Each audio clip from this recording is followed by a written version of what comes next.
Every year, just as the air turns crisp and the leaves begin to fall, I carry on a tradition.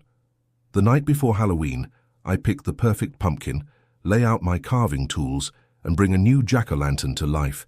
It's a simple ritual, one that has always brought me a quiet sense of joy, connecting me to the changing of the seasons and the spooky spirit of the holiday.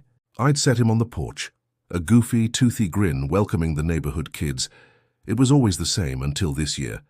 This year's pumpkin was a beauty, plump, deep orange, with a perfectly twisted stem. I spent hours on it, carving out a classic jagged smile and two triangular eyes. As I scooped out the last of the stringy pulp and seeds, I set it on the kitchen table to admire my work. That's when I first heard it. A faint sound like dry leaves skittering across pavement. I dismissed it as the house settling or the wind rattling the window panes. But as night fell and I lit the candle inside, the sound returned, clearer this time. A whisper. It was coming from inside the pumpkin. I leaned in closer, my ear just inches from the jagged mouth. The whisper was a dry, raspy hiss, a string of words I couldn't quite make out, but the intent felt ancient and cold. It felt hungry. A shiver traced its way down my spine. I blew out the candle, telling myself I was just tired, my imagination running wild with Halloween ghost stories.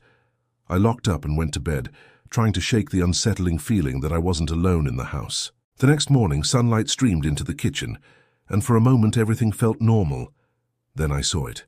The pumpkin was still on the table, but the face was different. My carefully carved, goofy grin was gone. In its place was a new carving, one of horrifying detail and artistry. It was a face contorted in a silent scream, eyes wide with terror, mouth stretched in a permanent cry of agony. My face. I stumbled back, my heart pounding against my ribs. How was this possible? I live alone. No one could have gotten in. Trembling, I reached out a hand, my fingers hesitating just before touching the pumpkin's skin. It was warm, not just warm from the morning sun, but a deep, pulsing warmth, like a living thing with blood pumping just beneath the surface. It felt like it was breathing, and from deep inside I could hear it again, that faint, dry whisper beckoning me closer.